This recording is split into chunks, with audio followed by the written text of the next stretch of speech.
aunque se haya hecho hombre y le llamen por su nombre, no es como yo, no es como yo, aunque en todo fue tentado, Él es limpio y sin pecado. No es como yo.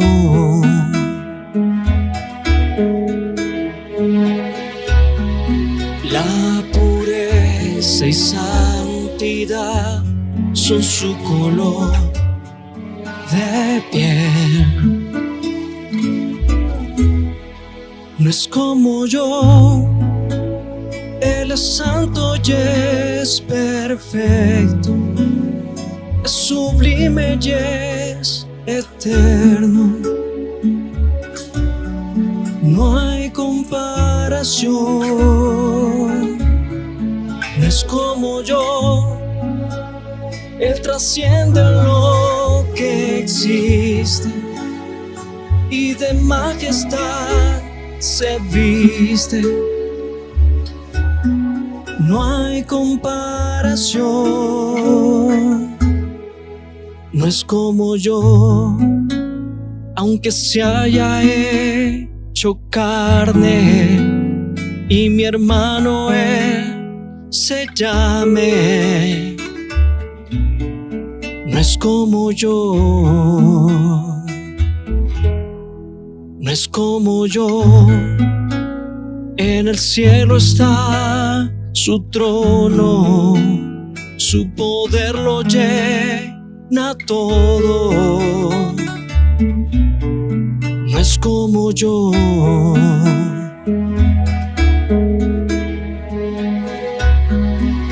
A creación toda rodilla lo dará a sus pies.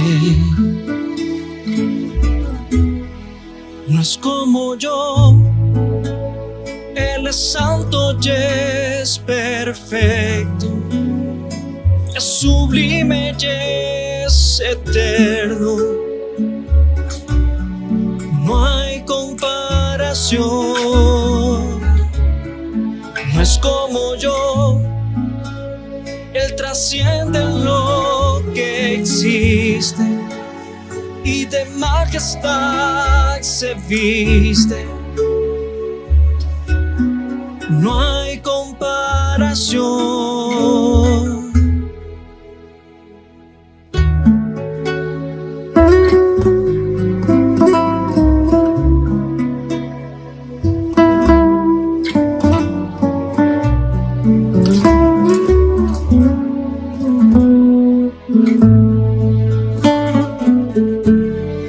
No es como yo. Él es santo y es perfecto, es sublime y es eterno. No hay comparación. No es como yo. Él trasciende lo que existe y de majestad se viste. No hay comparación.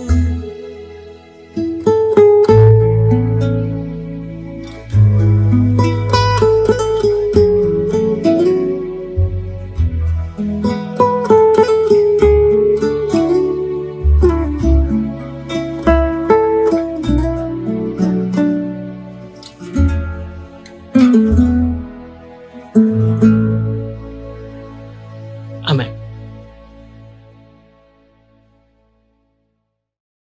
Iglesia, qué gusto poder encontrarnos una vez más para compartir la palabra del Evangelio, la palabra que nos edifica.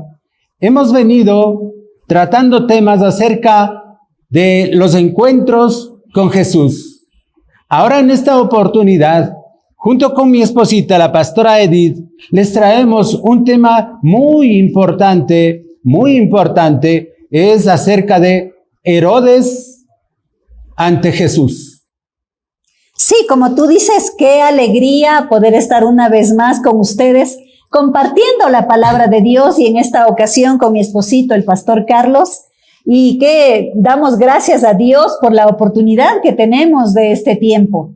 Como ya les había dicho, en esta ocasión ya hemos venido más bien compartiendo acerca de muchos encuentros de Jesús con algunos de los personajes. Pero ahora vamos a ver el encuentro de Herodes con Jesús. ¿Y qué te parece si vamos a nuestro texto base? Nuestro texto base se encuentra en Lucas 23 del 6 al 12. Y dice así: Pilato, al oír esto, preguntó si Jesús era Galileo. Y cuando supo que en efecto lo era, y que por tanto pertenecía a la jurisdicción de Herodes, se lo envió, aprovechando la oportunidad de que en aquellos días Herodes estaba también en Jerusalén. Herodes se alegró mucho de ver a Jesús, pues había oído hablar de él y ya hacía bastante tiempo que quería conocerlo. Además, tenía la esperanza de verle hacer algún milagro.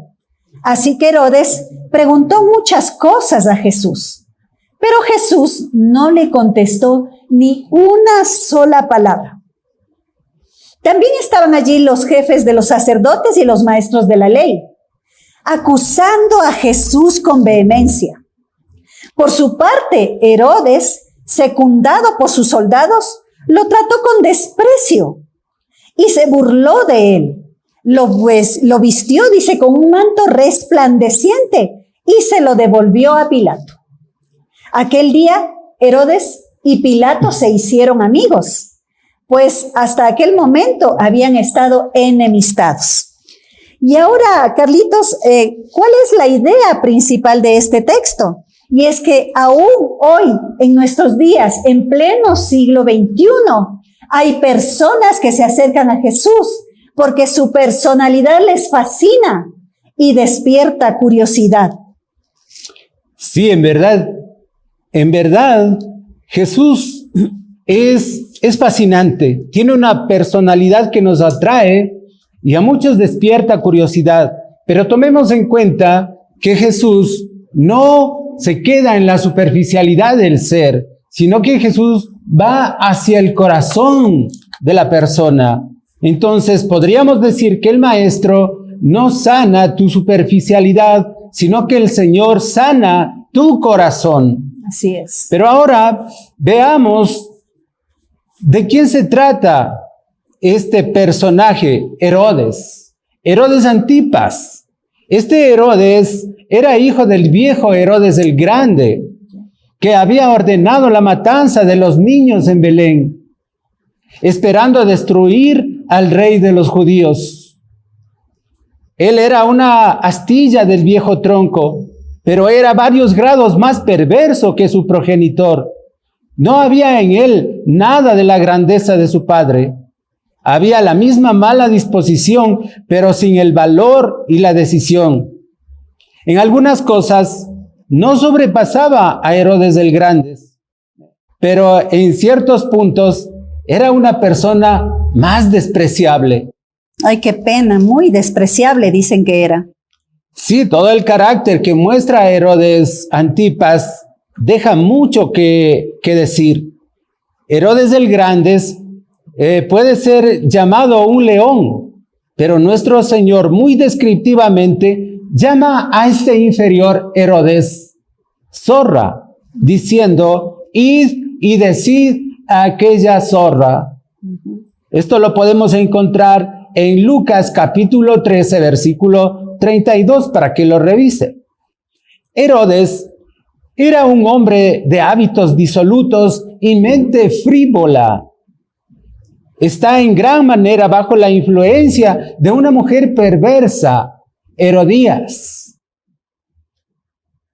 Esta mujer destruyó cualquier escaso bien que pudiera haber habido en él, en Antipas. Era un amante del placer, un amante de sí mismo, depravado, débil y frívolo en sumo grado. Y simplemente lo llamaremos tetrarca.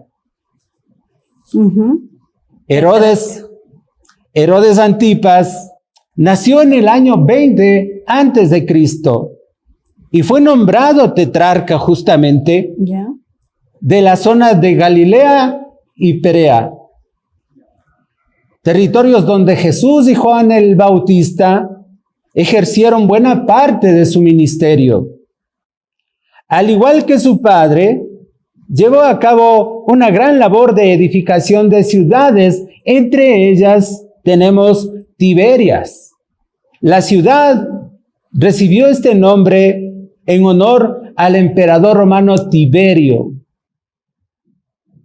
Herodes encontró serias dificultades para poblar esta ciudad, debido a que en el proceso de la construcción removieron un antiguo cementerio y entonces los judíos, por su cultura, ellos no aceptaban ir a ese lugar porque era una zona impura. Ellos no querían estar en medio de una zona impura. Y digo, y aparte de ser una zona impura, también les podríamos ver que eran un poco supersticiosos, ¿no?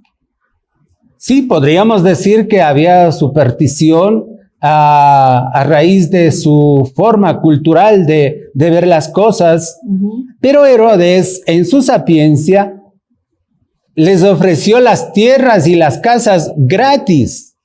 Imagínate cómo sería hoy eso. Sería magnífico. Fantástico. Que ahora te ofrezcan gratis casas, terrenos. Qué bueno. Pero en esta situación vemos que esta actitud que tomó Herodes de regalar casas, regalar terrenos, fue favorable para la llegada de los pobladores a Tiberias. Ahora, ¿en qué circunstancias se encontró Herodes con Jesús? Como ya... Avisa, perdón. Dinos, sí nos encantaría saber en qué circunstancias se encontró. Justamente a eso vamos. Como ya hemos visto anteriormente, la semana pasada vimos acerca del encuentro de Pilatos con Jesús. Entonces, como ya hemos visto anteriormente, durante el juicio de Jesús, Pilato hizo todo lo posible por quitarse de encima el problema que la inocencia de Jesús le causaba y las presiones de los judíos que le causaban. Pilato no encontró en Jesús ninguna culpa, no le encontró culpable de nada, pero sin embargo le presionaban para que le tome preso, para que lo maten. Entonces Pilato, al enterarse del origen de Jesús, que tenía origen galileo, entonces le remitió a Herodes, le mandó el paquete hacia Herodes, ya que Galilea estaba bajo la jurisdicción justamente de Herodes Antipas. Herodes se encontraba estos momentos en Jerusalén porque la celebración de la Pascua ya se acercaba. Ajá. Y en verdad, veamos ahora qué impacto produjo el encuentro en su vida. Y si regresamos al texto, como tú decías, Carlitos, al principio, al recibir la noticia de que Jesús le era remitido, Herodes se alegró. Y el gobernante, ya que él ya había escuchado que hablar acerca de Jesús, ya había oído acerca de su fama. El maestro había alcanzado tal fama y la noticia de los grandes hechos milagrosos que había llevado a cabo iban por delante de él. Entonces, cuando Herodes escuchó que le era remitido, se alegró. ¿Por qué? Porque dijo, ahora sí le puedo hacer muchas de las preguntas que yo quería hacerle. ¿Y qué más? También esperaba que haga algún milagro en favor suyo. Para él era una oportunidad magnífica e inesperada. Del relato también podemos presumir que Herodes se sentía movido por la fascinación y la curiosidad que le despertaba a Jesús. Su personalidad debía de parecerle notable e interesante, digna de poderle dedicar un poco de su monárquico tiempo. Ahora, realmente lo que Herodes buscaba era satisfacer su curiosidad. buscar el espectáculo, pero no tenía ningún tipo de interés en asuntos espirituales, lamentablemente. Y probablemente por eso, por la total carencia de un genuino interés por parte del rey, fue que el maestro, como dice la Escritura, no se dignó a contestar ni una sola de sus preguntas. Y mucho menos llevar a cabo algún tipo o obra milagrosa para entretenerle al tetrarca. Aquella actitud silenciosa e indiferente de Jesús no debió de sentarle nada bien al rey, que decidió humillarlo y menospreciarlo delante de los miembros de su corte. El maestro había decepcionado totalmente las expectativas de este Herodes y decidió devolverlo a Pilato. El monarca en verdad no estaba interesado ni en lo que era justo, ni si Jesús era inocente o culpable, y peor aún, y lo que me da más tristeza, es que no estaba interesado en oír o en escuchar el mensaje de salvación, de redención que tenía Jesús. Simple y llanamente, lo que le movía, como ya habíamos dicho, era la curiosidad y el deseo del espectáculo, como si Jesús fuera uno de sus bufones más y hubiera ido a hacer un acto circense a domicilio. Qué lamentable. No sabía de lo que se estaba perdiendo realmente Herodes. Así es. Parece ser que el único impacto que Herodes recibió como consecuencia de su encuentro con Jesús fue ver su amistad con el procurador romano restaurada. Hasta entonces ellos habían estado enemistados. Pero qué bueno, qué hermoso que es nuestro Señor Jesucristo, que aún esta circunstancia Él la utiliza para cumplir su propósito, y es ver las relaciones restauradas. Así es. Todas las cosas que suceden, el Señor no las desperdicia, porque todo lo hace con algún propósito.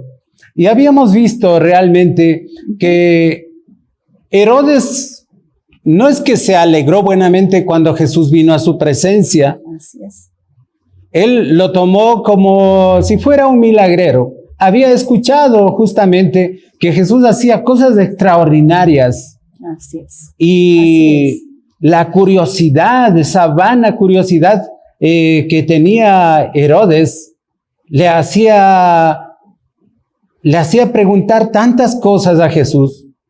Pero Jesús se daba cuenta de qué clase de persona es Herodes. Y le hacía muchas preguntas, dice la palabra, pero de él nada, ni una sola palabra salió. Ahora, si Herodes hubiera querido creer en Jesús, Jesús habría estado muy dispuesto a instruirlo en su palabra. Así es. Si Herodes hubiera poseído un corazón quebrantado, Jesús se habría apresurado a vendarle con tiernas palabras. Pero Jesús sabía que Herodes no quería creer en él, que no tomaría su cruz ni lo seguiría, y por tanto no desperdiciaría palabras en un libertino sin alma y sin corazón. ¿Acaso el maestro no les había dicho a sus propios discípulos: no deis lo santo a los perros, ni echéis delante de ellos las perlas? Terribles palabras, Carlitos, terribles palabras, en verdad. Jesús catalogó a Herodes como una zorra que había de dejarla tranquila, más bien, que como una oveja perdida que había que buscarla. Todo lo que el maestro hizo fue guardar un absoluto silencio en su presencia. Jesús se daba cuenta que Herodes tenía otra expectativa. Él quería utilizar al maestro en su propio beneficio. Quería que lo divierta, pero las cosas no estaban en esa situación. Ahora han pasado cerca de 2000 años y hoy en día Jesús sigue despertando una gran curiosidad y fascinación en nuestra sociedad. Los estantes de las librerías están llenos de nuevos libros acerca de la persona de Jesús, acerca del mensaje y la identidad de Jesús. Jesús sigue despertando interés y polémica. La gente sigue buscando de él qué es lo que puede darme a mí para mi favor. ¿Qué es lo que puedo descubrir de la vida si yo estudio la vida de Jesús? Todo es completamente secundario para la gente. Lo que les interesa es ver qué beneficio pueden obtener de estudiar la personalidad de Jesús. Lo que les atrae es el carácter misterioso, único y singular de ese enigmático personaje, Jesús. Quieren saber cosas acerca de él, que les revele misterios ocultos acerca de la vida. Si además el maestro puede hacer algún hecho milagroso para ellos, sería formidable. Esto me hace ver realmente que en la actualidad muchas personas se asemejan a Herodes. Sí, hay muchas personas que están igual a él. Sí, están fascinados como Herodes, son muy superficiales y no toman compromiso con la palabra de Dios. Solo buscan beneficio de la palabra de Dios, de la palabra de Jesús. Ahora, fíjate que cuando las motivaciones no son genuinas, lo más probable es que recibamos la indiferencia y el silencio del maestro. Jesús no se dejaba impresionar, ni mucho menos manipular por las personas. En algunos pasajes de la Biblia nosotros vemos que cuando querían nombrarlo rey, Jesús, ¿qué hacía? Se iba de entre ellos. Porque el propósito de Jesús no era ser rey en este mundo. Recordemos que él mismo dijo, mi reino no es de este mundo. Pero qué interesante, Carlitos, porque en verdad si nosotros viéramos que, como dice su palabra, buscar primeramente el reino de Dios y su justicia y lo demás viene por añadidura, sí vamos a ver estos milagros. Como lo hemos visto en este tiempo tan difícil que estamos en esta pandemia, y nosotros mismos somos testimonio de tantos milagros que Dios puede hacer en nuestras vidas. Pero no debemos buscar los milagros, sino al que hace los milagros, a Jesús, que es el camino, la verdad, la vida. Así es, en verdad. Con referencia a lo que tú dices, realmente debemos tomar en cuenta cuál es nuestra motivación. Que nuestra motivación sea correcta para acercarnos al Señor. Así es. Porque de hecho Jesús sigue sanando. De hecho Jesús sigue levantándonos. Amén. Nosotros somos un milagro del Señor. Contamos con su favor. Pero eso es importante realmente saber en nuestro corazón la motivación correcta para acercarnos a Él. En su palabra Él nos dice, no obtienen lo que piden, porque piden mal. Así es. Piden para sus propios deleites. Por eso vale la pena recalcar que examinemos en nuestro corazón cuál es la motivación que nos acerca al Señor y que nuestra motivación sea la correcta, que esté alineada con los propósitos que Dios tiene para nuestra vida, para su vida, y entonces vamos a obtener ese favor, esa voluntad de Dios sobre nuestras vidas. Es necesario que nosotros creamos en su palabra, y no solo la creamos, sino que también la obedezcamos con reverencia. Y no solo obedecerla, sino también practicarla. Amén. Porque su palabra es vida para nuestra vida. Así es, la palabra es viva y eficaz, dice, y no se va a ir sin haber cumplido todo aquello para lo cual vino. Y en verdad por eso también vemos, ¿no?